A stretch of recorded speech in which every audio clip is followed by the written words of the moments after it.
नमस्कार साथियों, आज की वीडियो का टॉपिक है गन्ने की खेती। और गन्ने की खेती में बात करेंगे लाल सड़न रोग के बारे में, क्योंकि लाल सड़न रोग इतना खतरनाक रोग है कि अगर इसे गन्ने का कैंसर कहा जाए तो इसमें कोई अतिशयोक्ति नहीं होगी। पिछले सालों में जिन भी किसान साथियों ने लाल सड़न रोग का दंश झेला है वो बता सकते हैं कि लाल सड़न रोग कितना खतरनाक रोग है। ये एक छोटी सी फंगस से शुरू होकर पूरे पौधे को ख़त्म कर देता है और पूरे खेत को ख़त्म करने की क्षमता रखता है। इसमें सबसे बड़ी जो समस्या होती है वो ये होती है कि लाल सड़न रोग एक बार गन्ने के अंदर आ गया तो इसे ख़त्म कर पाना बहुत मुश्किल होता है। जैसा कि आप जानते हो कि जून का पहला सप्ताह अब ख़त्म हो गया है और अभी बरसात आने में लगभग 15 दिन का समय शेष है। तो यहाँ पर गन्ने की बधाई करने वाले किसान साथियों को मैं सचेत करना चाहता हूँ कि गन्ने की फसल में बधाई करने से पहले पहले अपने कुछ रोगों का ट्रीटमेंट हमें ज़रूर कर लेने चाहिए, जिससे कि हमारे खेत में गन्ने की बधाई होने के बाद में वो खाद बरसात प्रारंभ होने के बाद हम नहीं लगा पाते तो अभी हम लगाकर अपने खेतों को सुरक्षित कर लें।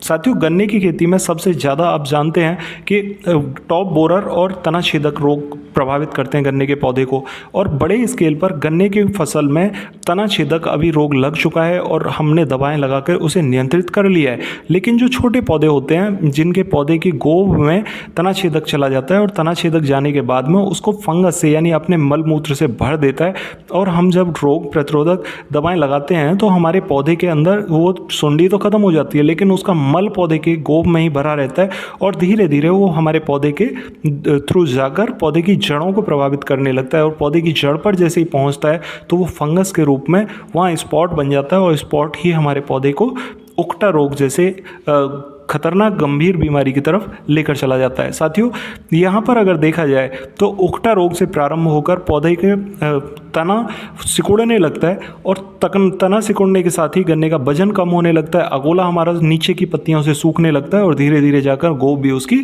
सूख जाती है। साथियों, पहले ये पूरे एक पौधे में फैलता है, एक पौधे से ये पूरे खेत में चला जाता है और पूरे खेत को ये ख़त्म करने की क्षमता रखता है। इसे नियंत्रित करने के लिए हमारे पास में अभी बहुत अच्छे अच्छे विकल्प हैं, बहुत अच्छी दवाइयां हैं, क्योंकि आने से पहले अगर हम इसका ट्रीटमेंट करेंगे तो हमें अच्छे रिजल्ट ज़रूर देखने को मिलेंगे। कुछ साथियों ने चूँकि पिछले सालों में बड़े स्केल पर अपने खेत गंवाए हैं तो वो ट्रीटमेंट ज़रूर कर लें, क्योंकि जिस खेत में एक बार लाल सड़न रोग आ जाता है उसके सिम्टम्स उस खेत में आगे तक बने रहते हैं, इसलिए इसका ट्रीटमेंट करना बहुत ज़रूरी है। जिन भी किसान साथियों ने अपने खेतों में बीज का ट्रीटमेंट नहीं किया है तो वो किसान साथी यहाँ पर खासकर ध्यान दें, उनके खेतों में लाल सड़न रोग आने के चांसेस ज़्यादा होंगे। साथियों, जिन खेतों में भी दीमक लगी हुई है या दीमक पहले आई है वो किसान साथी भी यहाँ पर ट्रीटमेंट ज़रूर कर लें, क्योंकि बरसात के मौसम में एक बारी बरसात हैवी होने के बाद में पानी बढ़ जाएगा, पौधे की जड़ों पर पानी लंबे समय तक भरे रहने के कारण वहाँ पर फंगस तेजी से आएगी और पौधे में उकटा जैसे सिम्टम्स बड़े स्केल पर विकसित हो जाएंगे और फिर उसे नियंत्रित कर पाना मुश्किल होगा।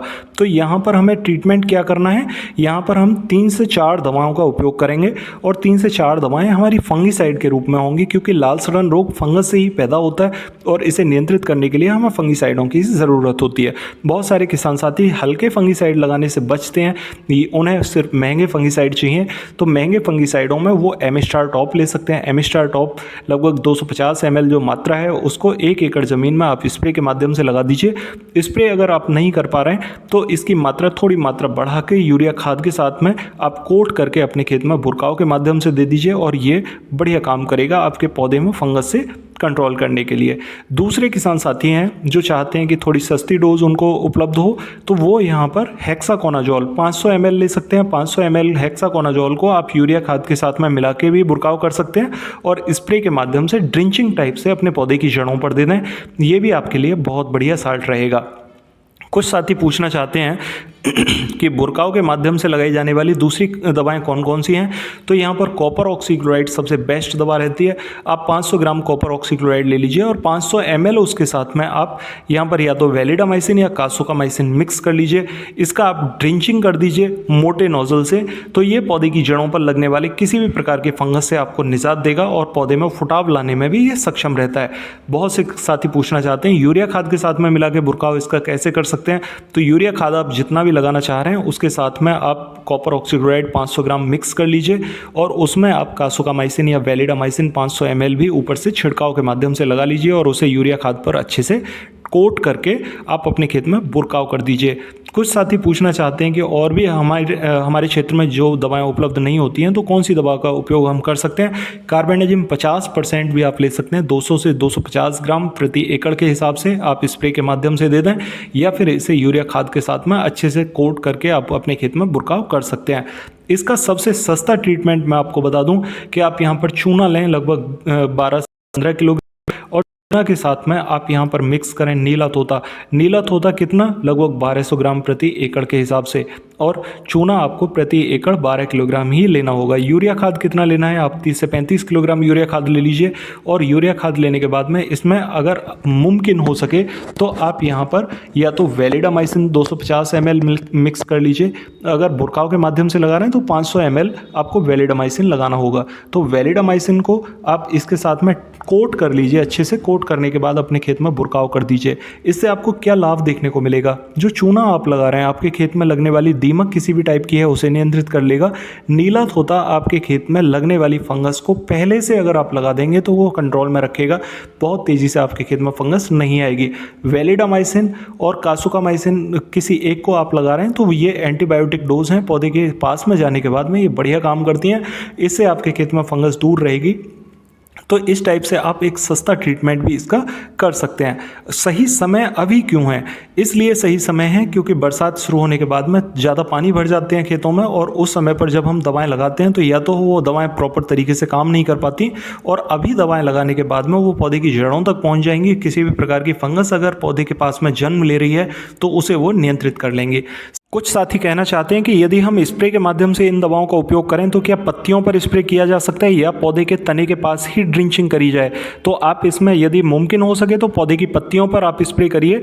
अगर कोई भी किसी भी प्रकार की फंगस आपके पौधे के संपर्क में है तो ये कॉन्ट्रैक्ट फंगिसाइड की तरह से भी काम करते हैं, तो आप कॉन्ट्रैक्ट फंगिसाइड के रूप में भी इनका उपयोग करके अच्छे रिजल्ट जरूर ले सकते हैं।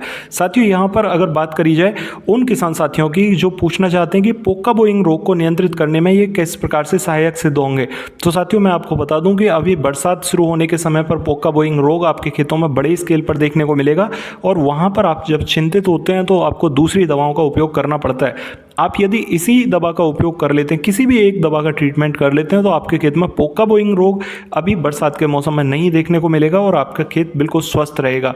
इस टाइप से यदि आप ट्रीटमेंट करेंगे तो आपके खेत से पोका बोइंग और लाल सड़न रोग दोनों के लिए मैं गारंटेड कह सकता हूं कि आपके खेत में जहां रोग 100% आने जा रहा है वहां पर 90% नहीं आएगा। 10% अगर आ जाए तो आप दोबारा से सेम दवाओं का ट्रीटमेंट कर लीजिए साथियों, आपके खेत से लाल सड़न रोग रुक जाएगा, ये गारंटी है।